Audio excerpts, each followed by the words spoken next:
Assalamualaikum warahmatullahi wabarakatuh. Adik-adik semua, hari ini kita akan melanjutkan pelajaran kita, yaitu untuk materi kelas 6 tema 1 subtema 2 pembelajaran yang kedua. Jika kalian ingin melihat dan ketinggalan video pembelajaran untuk tema 1, subtema 1, pembelajaran 1, 2, 3, 4, 5, 6 serta tema 1, subtema 2, pembelajaran 1, silahkan kalian tonton video sebelumnya ya. Baiklah anak-anak semuanya, kita akan mulai belajar untuk pembelajaran yang kedua subtema 2. Simak video ini sampai selesai ya.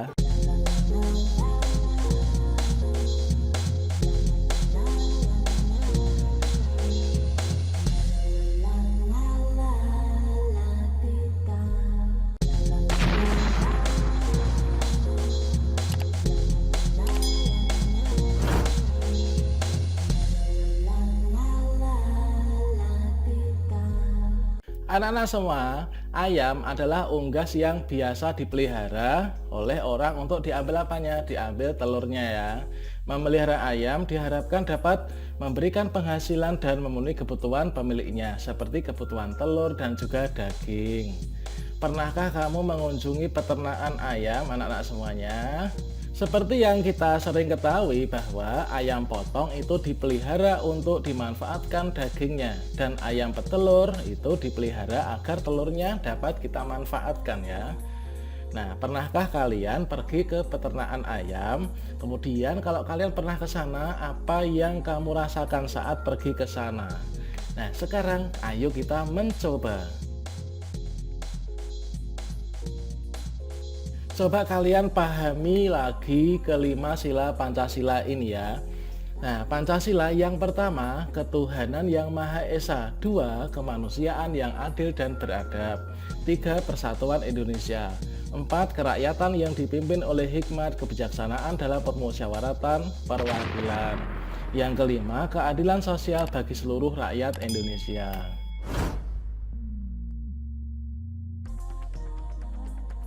Nah, kamu akan belajar penerapan sila keempat Pancasila.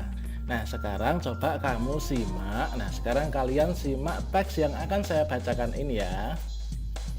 Santi sangat sedih. Ayahnya baru saja bercerita bahwa penduduk setempat mengeluhkan keberadaan peternakan ayamnya. Mereka tidak tahan dengan bau yang berasal dari peternakan ayam tersebut. Kemudian Santi bingung. Peternakan ayam Santi adalah peternakan keluarga. Usaha dari peternakan dapat menghidupi keluarga dan membiayai sekolahnya. Santi memiliki peternakan ayam petelur. Secara teratur dia mengirimkan telur ayamnya ke pasar untuk disimpan di salah satu di toko di sana. Santi tidak mau peternakan ayamnya digusur. Ia akan berusaha agar penduduk mau menerima keberadaan peternakannya. Apapun yang terjadi, Santi akan membela keluarganya agar peternakannya itu tetap beroperasi. Nah, sekarang berdasarkan dari teks yang tadi sudah kalian dengarkan, nah coba kalian jawab pertanyaan berikut ini ya. Kemudian kamu tulis di buku tugasmu. Nah, ini adalah terkait dengan penerapan sila keempat dari Pancasila. Nah, kalian bisa mendiskusikannya bersama dengan orang tua atau teman-temanmu ya. Yang pertama, apa perbedaanmu? Nah, apa pendapatmu tentang sikap Santi? Nah, menurut kamu sikap Santi yang seperti itu bagaimana, anak-anak? Yang kedua, nah, apa pendapat kamu tentang sikap penduduk? Apakah penduduk salah?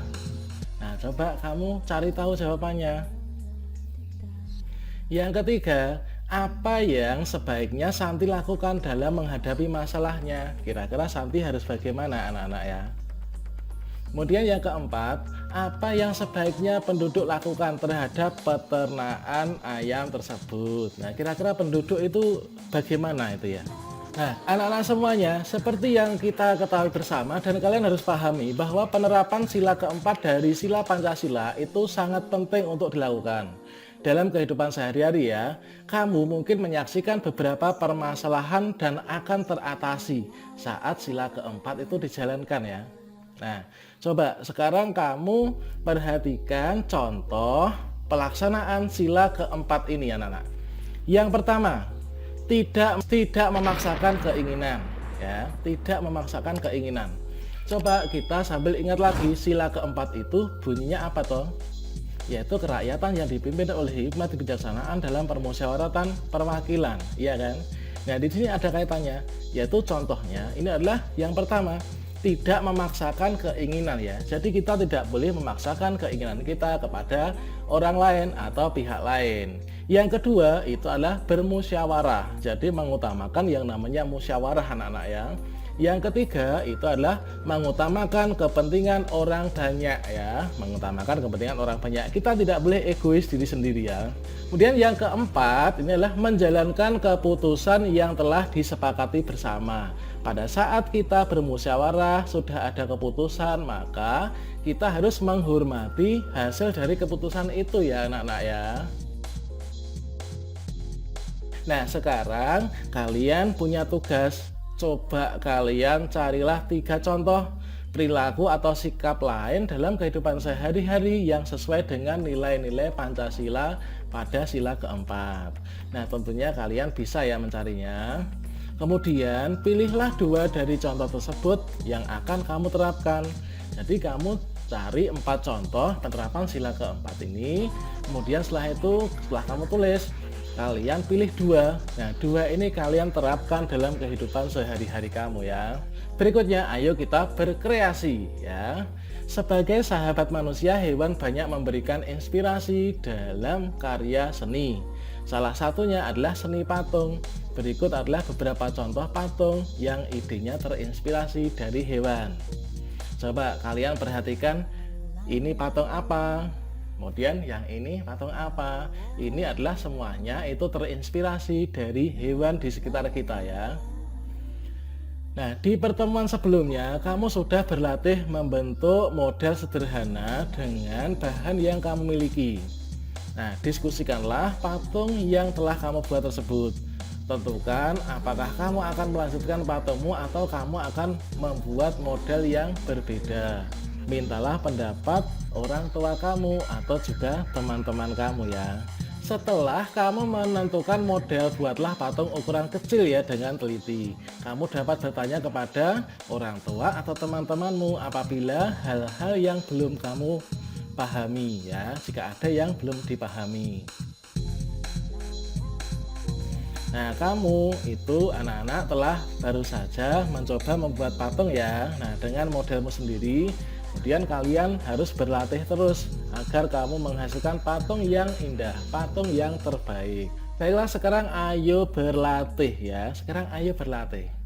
Nah, hewan banyak memberikan manfaat bagi manusia. Benar apa tidak? Susu merupakan produk hewani yang dihasilkan dari sapi. Telur yang dihasilkan ayam petelur dapat kita nikmati. Nah, sekarang ini coba kalian perhatikan, misalkan ada seperti ini. Udin membantu ibu membuka belanjaan.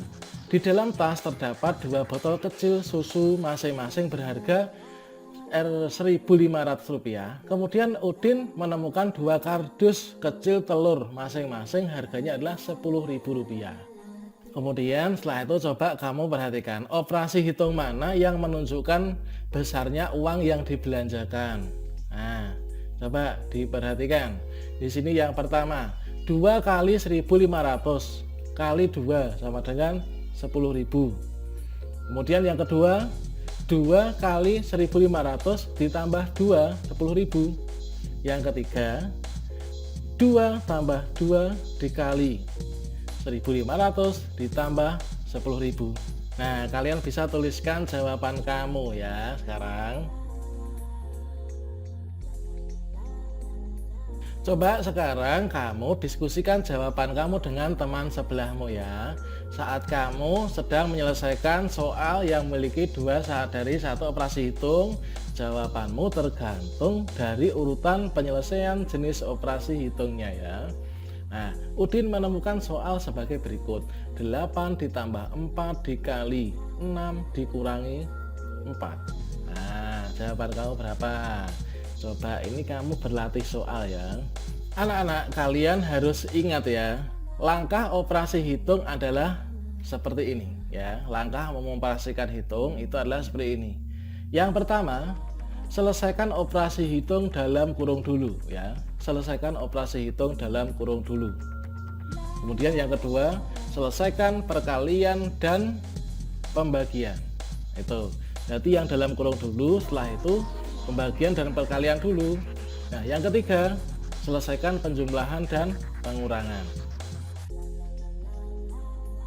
Nah, sebagai contohnya coba kalian perhatikan di sini ada 15 dikurangi 16 itu dibagi 2. Nah, 15 kurangi 16 dibagi 2. Nah, ini kira-kira bagaimana? Lakukan pembagian terlebih dahulu, kemudian lakukan pengurangan ya. Nah, dilakukan pembagian terlebih dahulu.